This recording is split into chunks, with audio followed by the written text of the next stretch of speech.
오늘 우리에게 주시는 말씀은 로마서 9장입니다. 로마서 9장 1절부터 13절입니다.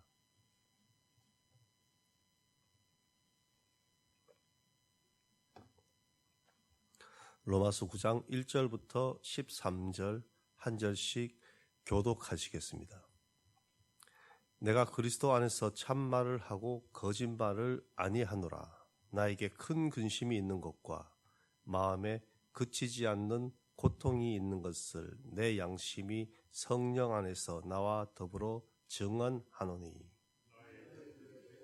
고려의 친척을 위하여 내 자신이 저주를 받아 그리스도에게 끊어질지라도 원하는 바로 그들은 이스라엘 사람이라 그들에게는 양자됨과 영광과 언약들과 율법을 세우신 것과 예배와 약속들이 있고 사람들도 그들의 것이요 육신하면 그리스도가 그러셨으니 그는 만물이 셋을 영광을 받으실 하나님이시라.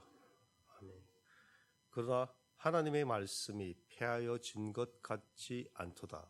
이스라엘에게서 난 그들이 다 이스라엘이 아니요 또한 아브라함에게서 그 자녀가 아니요 오직 이삭으로 낳은 자 넷이라 하셨습니다.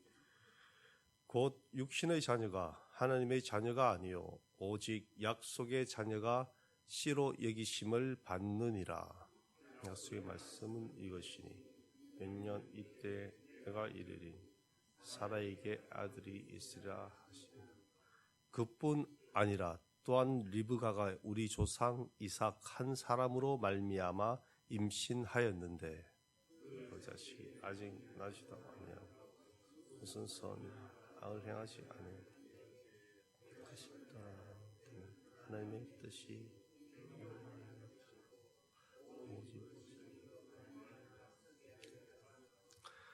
리브가에게 이르시되 큰 자가 어린 자를 섬기리라 하셨나니 기록된 바 내가 야곱은 사랑하고 에서는 미워하였다 하심과 같으니라. 아멘.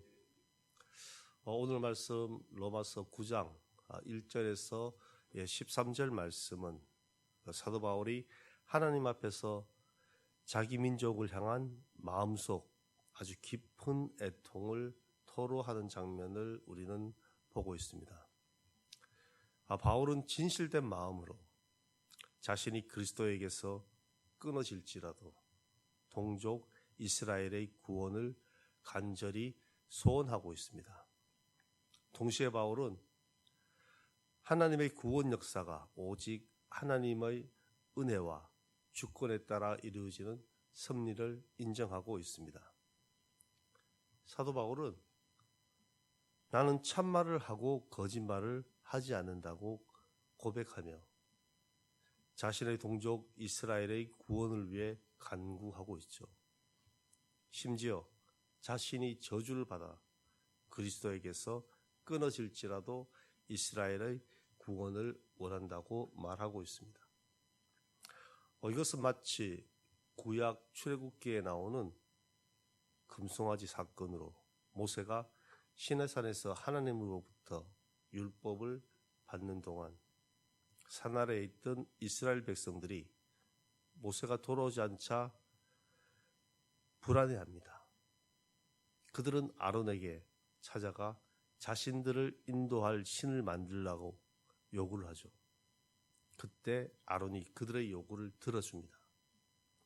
그들로 하여금 금귀고리를 모아오게 하고 그것으로 금송아지를 만들어 우상을 숭배하게 되죠.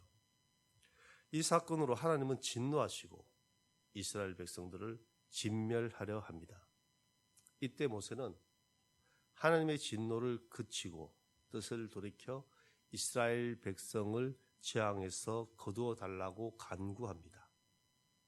심지어 자신의 민족을 구원하기 위해 자신의 이름을 생명책에서 지워달라고 간구하는 것이죠.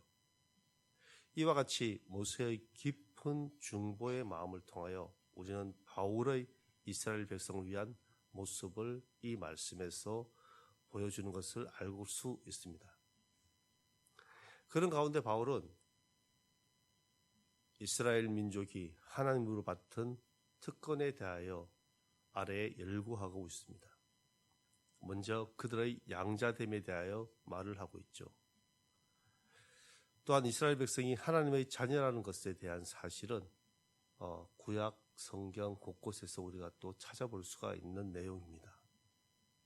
그리고 영광과 언약들, 율법과 예배, 약속과 조상들, 그리고 그리스도가 육신으로 오신 혈통 또한 그들에게 있음을 말하고 있습니다. 그러나 이러한 것보다 중요한 것은 그들의 특권에도 불구하고 이스라엘이 복음을 거부하는 현실에 대해 바울은 크나큰 고통으로 받아들이고 있는 것이죠. 저와 여러분 또한 바울의 마음으로 이 나라와 민족을 애통해하며 우리 이웃의 구원을 위해 기도하길 원합니다. 오늘 우리도 주님께 받은 그 은혜와 특권을 생각하며 주님의 사랑을 품고 섬김의 삶을 살아가길 간절히 원합니다. 사도 바울은 실패한 이스라엘 백성으로 인하여 하나님의 말씀이 폐해지지 않음을 강조하고 있습니다. 바울은 아브라함에게서 난 자가 다 그의 자녀가 아니다 라고 이렇게 말을 하고 있습니다. 오직 이삭으로부터 난 자라야 아브라함의 자녀, 즉 하나님의 언약 백성이 되는 것입니다. 이것은 육신의 혈연적인 관계의 자녀가 아니라 하나님과의 약속 안에서 태어난 그 자녀가 진정한 하나님의 자녀임을 강조하는 것이죠. 따라서 구원은 혈통이나 인간적인 노력에 의해 이루어지지 않고 오직 하나님과의 약속과 하나님의 은혜로 이루어지는 것입니다. 이 말씀을 통하여 저와 여러분의 신앙생활을 한번 돌아보길 원합니다. 이곳 한국 땅에도 외국인 선교사를 통하여 복음이 전파되었습니다. 이제는 몇 대째 신앙생활을 이어오는 신앙의 명문 가정들이 있습니다. 많게는 5대째, 6대째에 이어오고 있죠.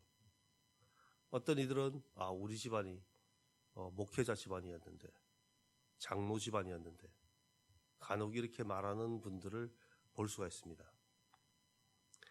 그러나 중요한 것은 선조들의 신앙이나 그들의 혈통을 이어받아 신앙생활을 한 것보다 지금 여러분이 하나님의 약속을 붙들고 진정한 믿음 생활을 하느냐가 더 중요한 것이에요.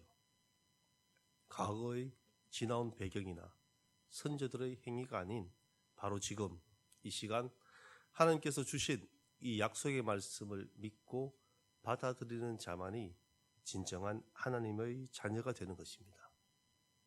하나님 약속의 말씀을 믿음으로 실천하는 저와 여러분 되기를 간절히 원합니다. 또한 바울은 리브가와 이삭, 에서와 야곱의 이야기로 예를 들고 있습니다. 하나님의 구원과 그 선택은 인간의 행위나 능력, 그들의 자격에 의한 것이 아닙니다. 오직 하나님의 주권적인 선택으로 인하여 이루어지는 것이죠. 큰 자가 어린 자를 섬기리라. 내가 야곱을 사랑하고 에서는 미워하였다. 이 두 말씀은 구약의 말씀을 인용하여 하나님의 선택이 인간의 관점이나 기대와 다르게 일어남을 강조하는 것이죠. 오직 하나님의 주권에 달려 있는 것입니다. 저와 여러분의 인생 또한 하나님의 주권 아래 있음을 인정하길 원합니다. 어떤 때는 내 뜻대로 되지 않은 일들이 생길 때도 있어요. 그러나 그 상황에서도 하나님을 신뢰함으로 하나님의 뜻을 구하며 그 상황을 받아들이는 지혜로운 신앙인의 삶을 살아가길 원합니다. 겸손함으로 하나님의 주권을 인정하고 우리에게 주어진 최선을 다하는 성숙된 신앙인으로 살아가길 원합니다. 하나님의 약속을 믿음으로 복된 삶을 살아가는 저와 여러분 되시기를 간절히 원합니다. 기도하겠습니다. 사랑의 하나님, 크신 은혜와 사랑에 감사드립니다. 주신 말씀을 통하여 하나님의 주권을 신뢰하며 겸손히 주님께 나아갑니다. 하나님의 자녀로 부르신 특권에 감사함으로 받은 사랑을 이웃에게 나누며 겸손한 마음으로 섬기는 삶을 살아가게 하옵소서. 오늘 하루 약속의 말씀을 붙들고 주님 뜻을 따라 살아가게 하옵소서. 감사드리며 예수 그리스도의 이름으로 기도드립니다. 아멘. 하늘에 계신 우리 아버지, 아버지의 이름을 거룩하게 하시며 아버지의 나라가 오게 하시며 아버지의 뜻이 하늘에서와 같이 땅에서도 이루어지게 하소서. 오늘 우리에게 일용할 양식을 주시고 우리가 우리에게 잘못한 사람을 용서하여 준 것 같이 우리 죄를 용서하여 주시고 우리를 시험에 빠지지 않게 하시고 악에서 구하소서. 나라와 권능과 영광이 영원히 아버지의 것입니다. 아멘. 오늘 우리에게 주신 이 말씀을 묵상하며 기도하는 시간 되길 원합니다. 우리 예천교회와 이 예천 땅을 위해서 기도해 주시고 또한 교회에 있는 모든 기관과 그리고 다음 세대를 위해 기도해 주시길 원합니다. 특별히 우리 교회 아프신 환우들, 그들 위해 기도해 주시고 또한 요양병원에 계신 성도님들, 연로하여 교회에 나오지 못하는 그 성도님들을 기억하고 함께 기도하시고 특별히 오늘 말씀과 같이 이 나라와 이 민족을 위해 우리가 기도하길 원합니다. 그리고 세계 곳곳에 나가 계신 선교사님들, 그들 위해 기도하시고 그들의 사역을 위해서 기도하시고 세계 평화를 위해 기도해 주시고 우리 각자 개인기도 제목 가지고 나오셨는데 우리 개인기도 하실 때 주여 한번 부르고 함께 기도하겠습니다.